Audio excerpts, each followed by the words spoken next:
Welcome to the Duel Portal featured card spotlight, introducing the Dark Assassin, Lecria. There are those who take the spotlight and become heroes.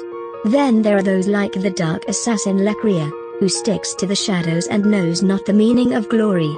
Lecria is the ideal assassin at the pinnacle of perfection.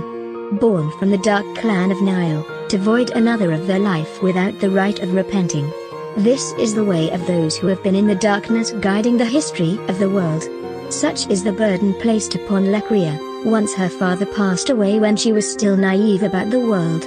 Many tried to take her father's place, though with his absence there was no one who could guide the history from darkness.